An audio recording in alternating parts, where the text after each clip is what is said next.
Hi everyone, Elise Sevi here, Telegenic Queen. So I wanted to sort of touch upon Miss America. Obviously, we have a fantastic winner, Miss Colorado.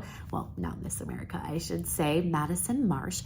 And it is absolutely amazing. So congratulations to her first. But what I wanted to do was take a look at the top 10. During the finals, they are asked a question. The top 11 are asked a question, I should say. And they have 30 seconds to answer. It's a random topic. They get these cards and they have a number on them, and then they're asked that question corresponding to the number. So you really have to think on your feet. So this is a really great way to demonstrate how they can think on their feet and how they can sort of express emotion behind a topic that maybe they don't have a lot of feelings towards or emotions towards, but it's a really great example of how to do that and demonstrate what an on-camera interview may be like for them, because they're gonna have to face that at some point, right? So what I did was I broke down the top 5 who were left in Miss America. And the first, so I kind of just took an order of how they answered the questions. No real order here. But the first one that we want to take a look at is Miss Texas. So let's listen into her. My dad has been a police officer for 27 years, and so one of my number one things I talk about is safety. And with my nonprofit organization, Patrol Stories, we help kids understand how to be safe in their schools and outside of their schools. And so I really think as a country, we need to understand how to properly know how to be safe in our communities and understand that our police officers are truly here to serve and protect us. As soon as Miss Texas begins talking, she is holding the microphone at a perfectly, reasonable, amount away from her face, but you can tell she's very nervous still. She's kind of looking around the room, kind of doing this with her head and with her hand and that sort of thing. But there's no really emotion behind what she's saying, no inflection. She's not taking any pauses when she talks. And she's just sort of kind of trying to get through the answer rather than answering the question in a way that shows emotion and some sort of connection to the answer, if that makes sense. If her father has been a police officer for 27 years, she obviously has an emotional connection to public safety and safety. So it would be really great if she would have just shown a little bit more of that on her face and not just sort of looking around the room. She never makes eye contact with the camera. She never really keeps eye contact with even the audience or the judges longer than just a second or two. And her hand movements or hand gestures are okay, because I love hand gestures, but I would love to have seen more of like an emphasis on things and even a few more pauses in how she's talking and in what she's saying, because a pause can go a really long way in emphasizing something that you feel very, very strongly about. So now we want to take a look at Miss Colorado, obviously the new Miss America. So let's listen in to what she had to say. I'm going to take a little bit of a different spin on this and talk about cancer therapy and the drugs that can save people's lives. My mom was misdiagnosed for over 2 years with pancreatic cancer, and so she passed away on November 1st, 2018. The new drug therapies that are out there and the type of funding that we have can save people's lives, but right now it's underfunded. Pancreatic cancer is one of the most underfunded cancers in the country, yet it remains the number 3 cancer killer. These drugs can save people's life, and so can the money, and I wish we would have poured in more because people like my mom can still be here today. Thank you. Watching Madison, obviously, she does an amazing job of showing the emotion and really sort of telling the story to the viewer and connecting to the audience and the viewers and the passion that she really feels about what she's saying, right? She talks a little bit about, she gets really strong and her face gets strong and she really uses her arm and emphasizes she was misdiagnosed for 2 years. You can really feel the emotion behind what she's saying. And that's what I'm talking about when we're using our nonverbals, like our hand gestures, our facial expressions, our eye contact. She's making amazing eye contact, and she's keeping that eye contact for more than just a second or two.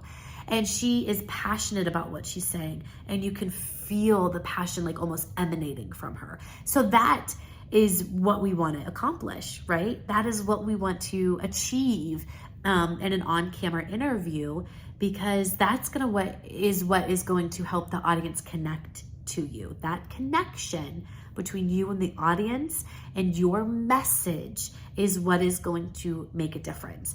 You could sit here and say the best things in the entire world, but if you sound like a robot, nobody's going to listen. So you might as well not even say anything. But if you have that emotion behind it, if you use that inflection, if you use your facial expressions, if you use your hand gestures to tell the story and the eye contact to tell the story, that's going to set you apart from other people.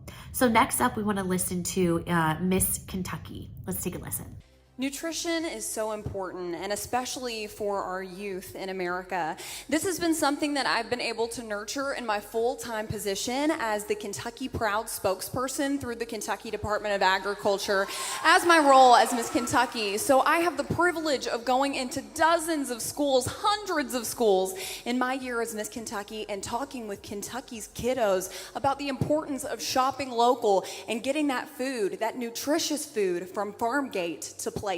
It's pretty obvious Miss Kentucky is passionate about nutrition. It's something she has probably talked about a lot, especially because she's a part of the agricultural department there in her state, which is absolutely amazing. You can hear the passion in her voice. What I would love to have seen from her, quite honestly, what I would love to have seen is more hand gestures. I would have loved to have her more than just hold the microphone, but give me a hand gesture. Tell me how important. Show me with your hands and emphasize how important it is.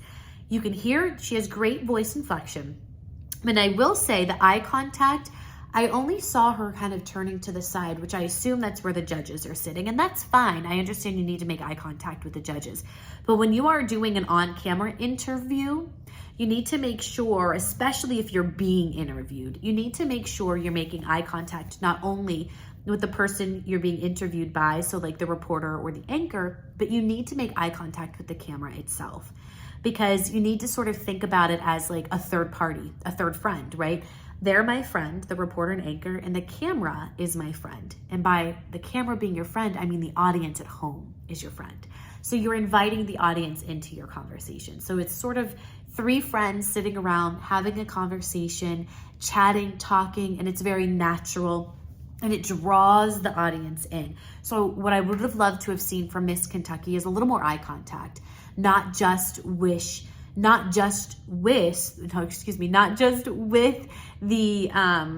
the judges, but with the camera and the audience itself. I think that would have made a difference.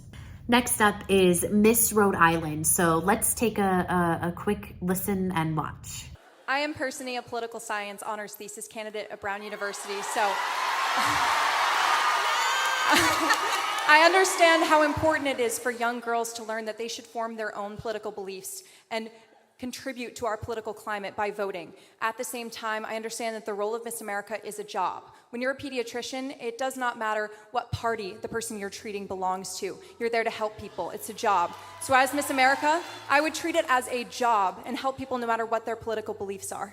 So after watching Miss Rhode Island, I would love for you to just take kind of a moment and sit back and think, what did she do right? What did she do wrong? And maybe kind of mull it over in your head a little bit. So while you're doing that, I'll kind of go into what I think Miss Rhode Island did right. So she obviously had great eye contact. I wish she would have slowed it down just a bit. The only reason I say that is because you're looking.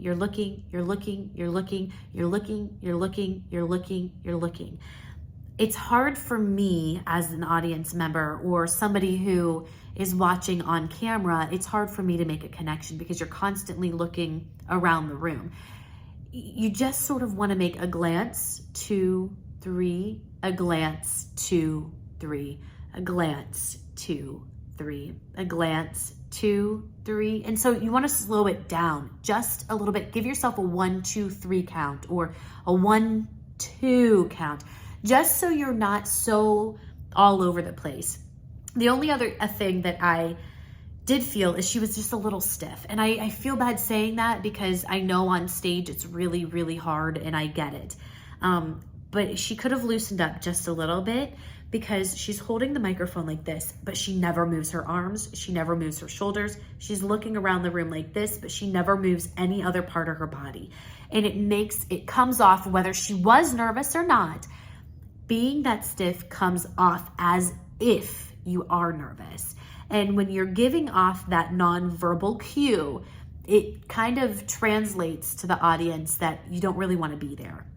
And they may not understand it and they may not know why they feel that, but that is why they feel it. It's because it's so stiff that there's just nothing going on. And so you want to just sort of loosen up, roll your shoulders back, maybe use your arm again. Hand gestures are good for you, I promise. So next up, we have Miss Indiana. Let's take a look. I will never forget when I was 16 years old, my mother looked me in my face and said, "Hey, there's no money for you to go to college." My dream is to be a pediatric nurse. I am now actively a pediatric nurse, and I will never forget 16-year-old Sydney sitting and saying, "Mom, what do I do?" But I am so thankful for the Miss America opportunity. I'm so thankful for scholarships, because if it weren't for scholarships, I would not be standing here in front of you today, speaking to you as an educated pediatric nurse. And I want to encourage all you guys out here that education is worth it. Education is worth the fight.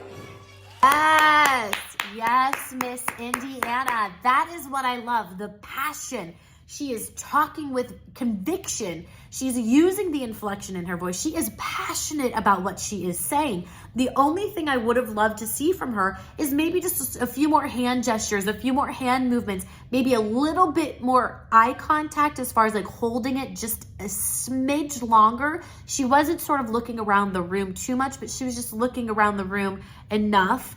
And it is spot on when I am talking about using your voice, using that emotion, finding that emotion in your speech. And if you don't have that emotion behind what you are saying, it is so incredibly hard for the viewer at home to pay attention. Think about it. They've got about 80 things going on while they are watching. Yes, I understand. While they are watching, they have, maybe they're on their phone. Maybe they're texting with a friend. Maybe the kids started crying. Maybe the dog needs to go outside and go potty. I mean, there's so many things going on inside the house at one point in time that it's hard to keep a viewer or audience member's attention. And so it's important that we have emotion and that we convey that emotion in what we're saying. It is incredibly important. So hats off to you. Kudos, Miss Indiana. You did a great job. So if you guys enjoyed this vlog, I would implore you to head to my website, www.telegeniqueen.com. I have a free mini course that all you got to do, put your email address in. It'll be sent right to you. It comes with also a free downloadable PDF as well.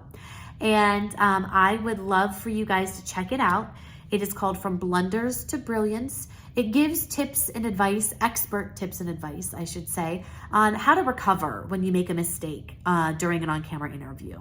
We all make mistakes. I've made mistakes. We all make mistakes. I continue to make mistakes after more than 16 years on camera. It's all in how you handle them.